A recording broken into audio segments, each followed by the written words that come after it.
irmãos espíritas, cristãos e até não cristãos também, ateus. É com muito prazer que atendo ao convite do Grupo Espírita Bezerra de Menezes em mais um contato, agora por via das ondas eletromagnéticas, e agradecemos inicialmente a vocês, ao grupo, e agradecemos também a Jesus e aos nossos irmãos mais adiantados, que nos proporciona todos esses contatos, essas vibrações amorosas, para que nós possamos crescer na direção do Cristo.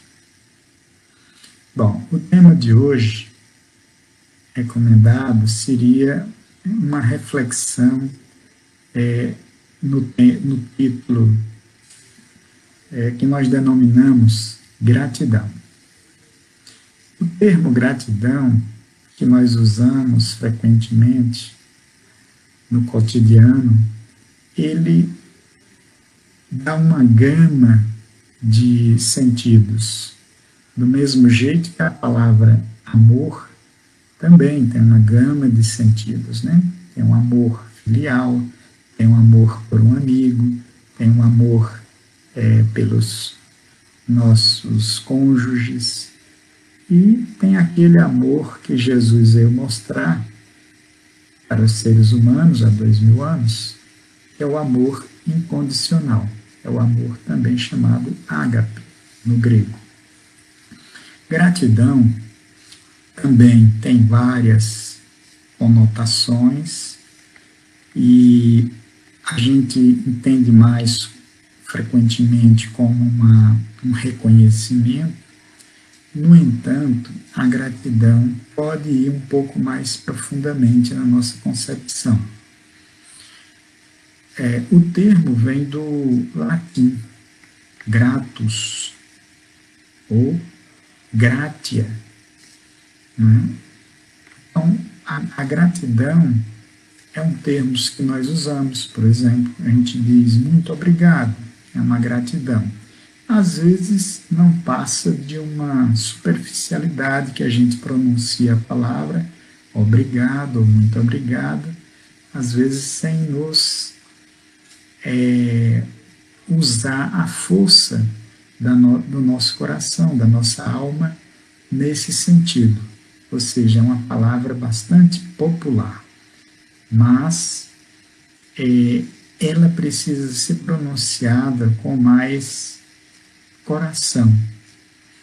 Quando Jesus veio entre nós, ele nos ensinou os mandamentos de uma forma sintética.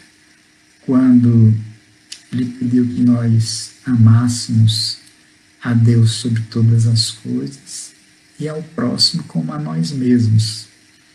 E nisto, com esse amor que flui aparentemente de nós, mas a gente sabe que todo amor deriva de Deus, e Jesus foi a própria expressão do amor enviada por Deus, e Jesus é o próprio Evangelho que encarnou, é o próprio amor de Deus que encarnou entre nós.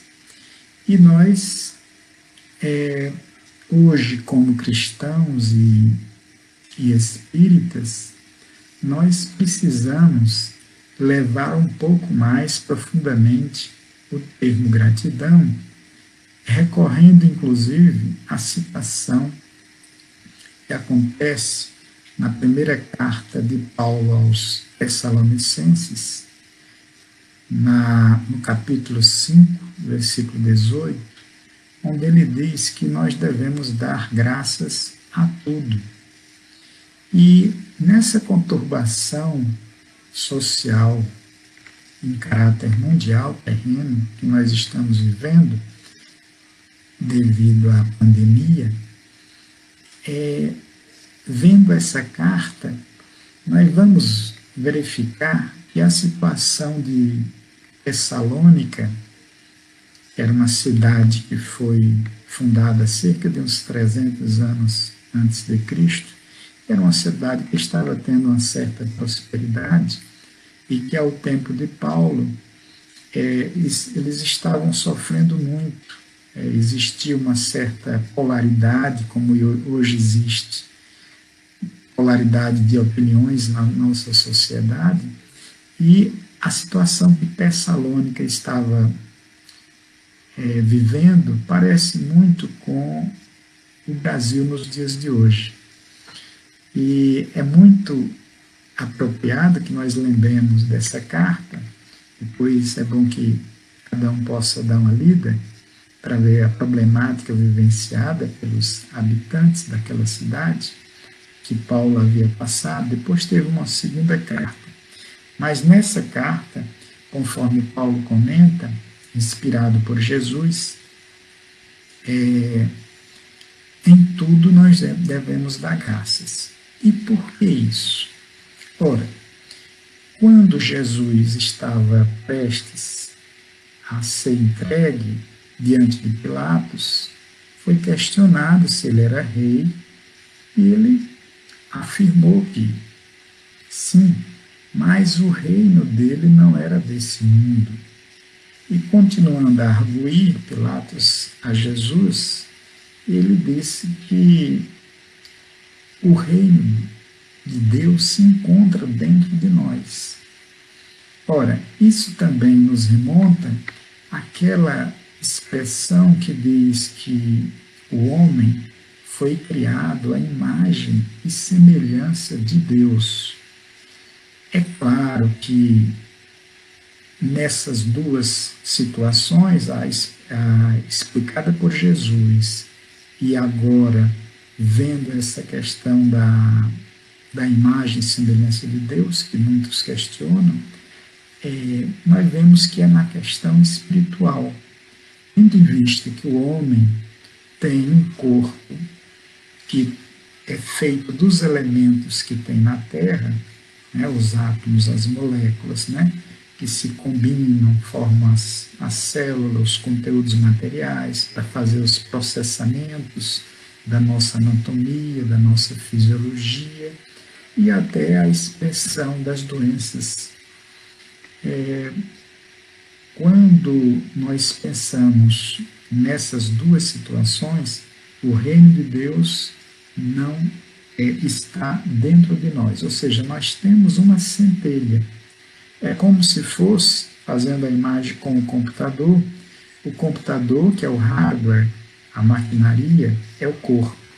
E o programa que faz funcionar o computador é o software, é o espírito, é a alma.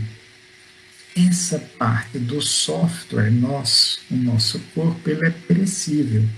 E conforme o próprio Paulo diz na carta aos Hebreus, se não me engano, no capítulo 9, ele diz que o corpo só morre uma vez.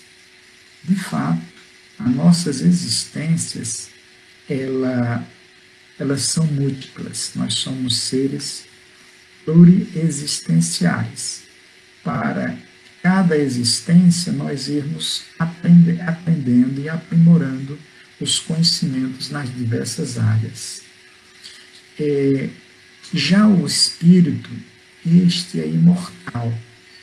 Jesus comprovou isso depois que ele foi crucificado, havendo desencarnado, ele ressuscitou e apareceu aos discípulos, conforme ele prometeu antes dessas cenas todas da crucificação. Ele havia previsto e narrado para os seus apóstolos. Então é interessante levarmos em conta que nós temos um ser que é imortal, e o que nós somos é isso, espíritos imortais. Porém, nós estamos numa aparência mais material, que é o corpo. O corpo, como já falei, perecível, que vai se degradar ao longo do tempo até chegar à velhice e depois retorna aos elementos da Terra. Já o software, que é o espírito, esse é imperecível, é imortal. Então ele volta para o mundo causal, ou seja, o mundo mesmo, que é o mundo espiritual, porque isso aqui é provisório. Imaginemos que o mundo espiritual, que é muito mais vasto, nós temos nesses diversos mundos, por exemplo, Jesus, que cuida aqui do planeta Terra, que preside a sua formação há cerca de 5 bilhões de anos, ele já era perfeito nessa época, e nós temos uma idade menor, então Jesus tem feito muito, muito por nós. Nós deveríamos ter essa gratidão, uma gratidão a Deus, né, que criou todo mundo, todos os seres, simples e ignorantes. Estamos nessa jornada terrena para efetuar uma visão mais aprimorada da realidade. Jesus foi, ele mesmo disse, ele era o caminho, ele é, conforme o Evangelho de João, ele é o caminho, a verdade e a vida. Por quê? Porque ele já passou por todas essas experiências mais atrasadas.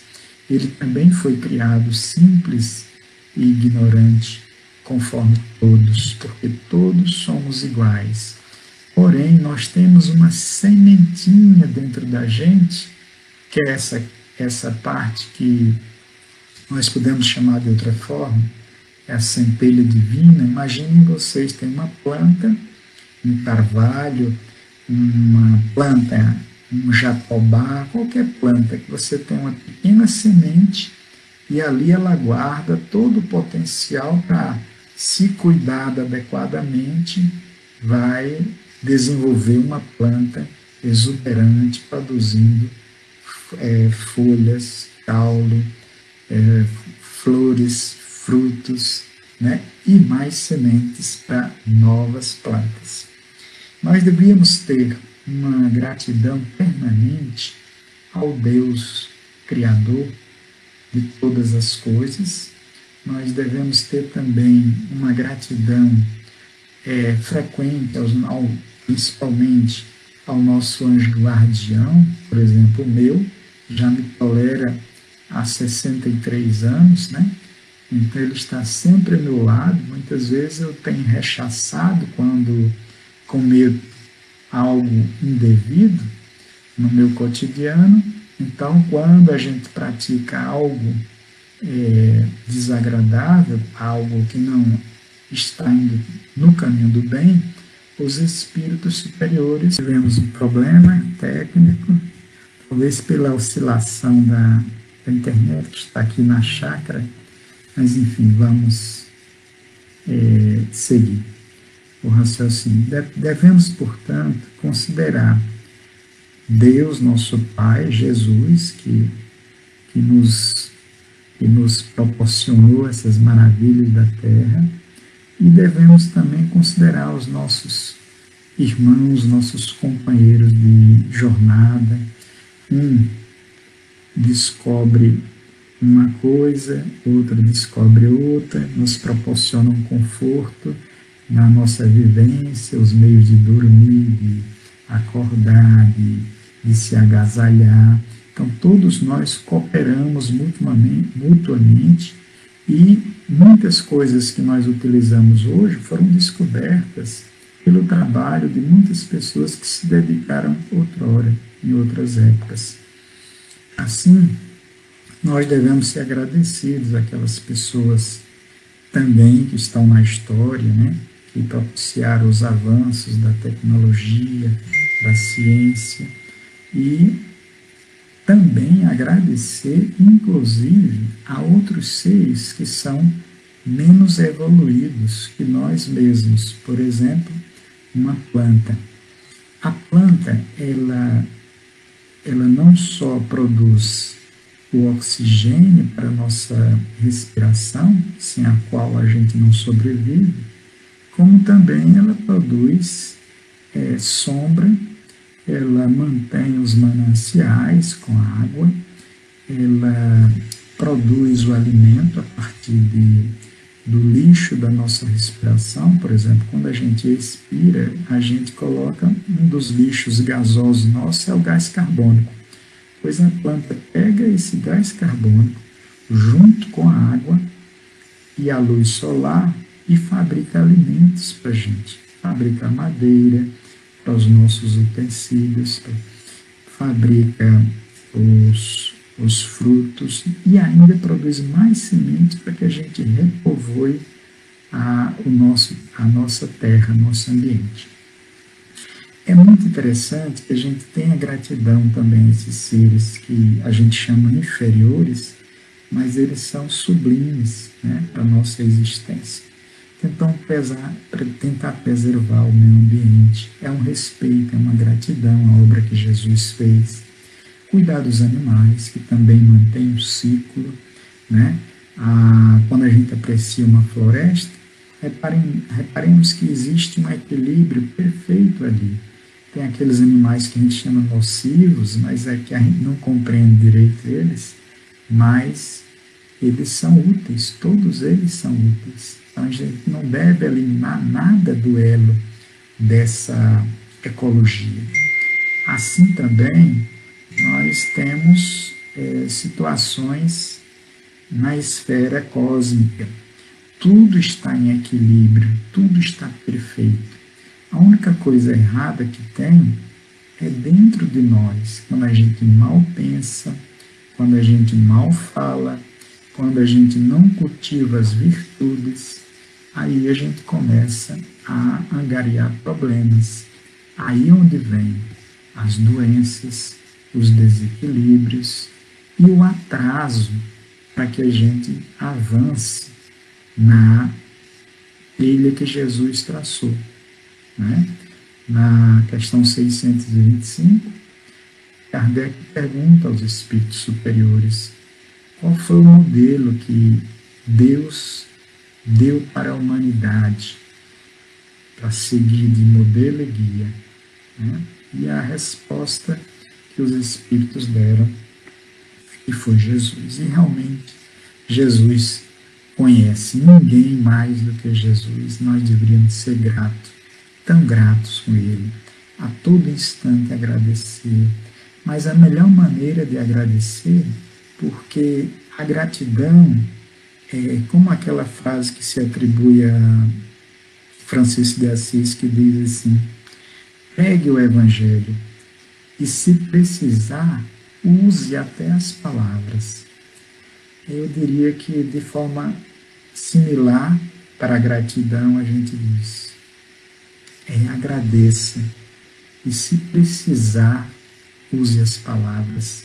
Porque a gente pode agradecer com os bons pensamentos, com boas vibrações, sempre pensando na paz, no trabalho, na fraternidade, colocando todas as virtudes possíveis para o nosso cotidiano, para que a gente possa realmente vivenciar os ensinos de Jesus.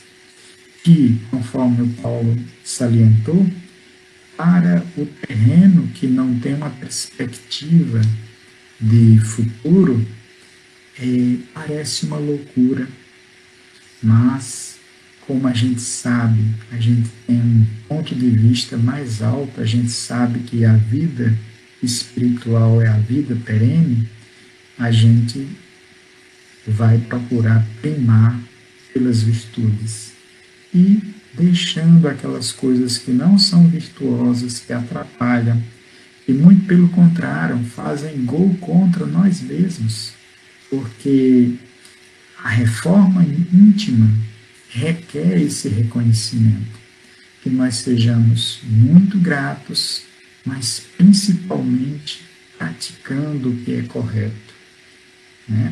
Eliminando aquelas coisas que não beneficia nem a nós mesmos, nem ao nosso próximo. E com isso a gente vai galgando os degraus do verdadeiro conhecimento, da verdade, seguindo a trilha que Jesus demonstrou por toda a humanidade, todas as virtudes possíveis, e a gente chegue ao momento em que ele também diz no Evangelho, até com uma certa imposição, sede perfeitos, como perfeito é vosso Pai, ou seja, o nosso Pai, né, que está nos céus. Então, é muito importante que a gente procure lutar pela melhoria nossa, pelo nosso próprio bem, e com isso nós vamos, pelo exemplo, arrastando aqueles que estão próximos de nós. E nós devemos, então, praticar aquilo que a gente já aprendeu, porque, conforme o próprio apóstolo Paulo diz na carta aos Coríntios, né, o hino ao amor, o hino à caridade, ainda que eu falasse a língua dos homens e dos anjos, se eu não tiver amor, se eu não tiver caridade, ou seja, se eu não viver o Evangelho, nada adianta, né? Então, é muito importante que nós estejamos todos juntos, fraternais, deixamos diferenças de opiniões políticas de lado, porque com essa situação que nós vivenciamos no Brasil, com a polarização de opiniões, que nós amemos cada um, porque tudo isso é passageiro, tudo passa.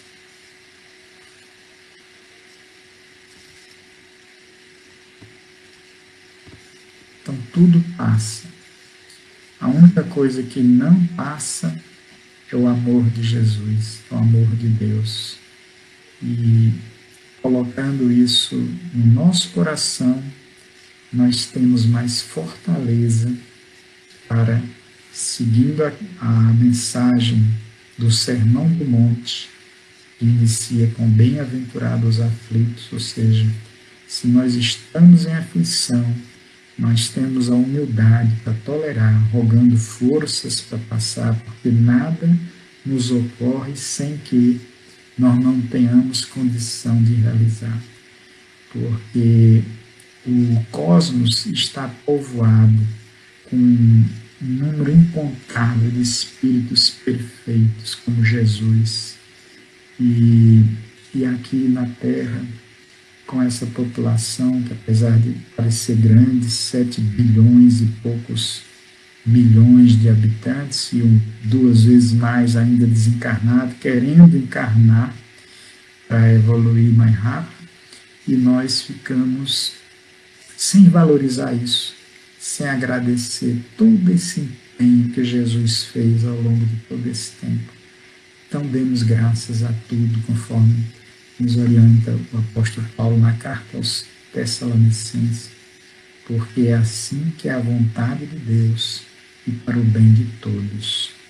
Eu agradeço a paciência e desculpem vocês pelos transtornos do aparelho eletrônico que não fez a sintonia correta, mas desejo uma boa noite a todos, que Jesus ampare a todos nós, os ouvintes e os que também não puderam compartilhar a mensagem conosco, para que possamos realmente sermos considerados cristãos, com os ensinos de Jesus na sua maior pureza. Boa noite, muito obrigado.